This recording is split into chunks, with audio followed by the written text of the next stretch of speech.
Let me show you how to connect Snapchat ads to Claude for powerful ad performance analysis.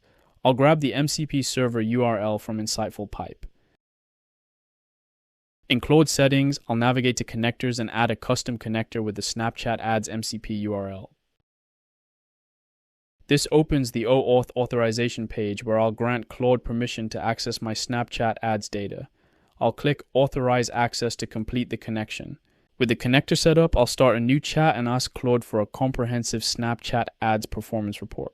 I'm requesting a report covering account and campaign effectiveness, ad set and creative results, and key metrics like spend, reach, impressions, swipe up rate, CPA, ROAS, and conversions. Claude is now orchestrating a comprehensive ad performance analysis. It's gathering data across multiple performance dimensions from the Snapchat ads account. Claude has generated the full report. The preview shows creative assets, creative performance metrics including swipe up rate, average screen time, and landing page conversion, all performing above benchmark. The report includes optimization recommendations, from scaling high-impact creative to expanding creative testing, improving cost efficiency, and strengthening conversion tracking with the Snap Pixel.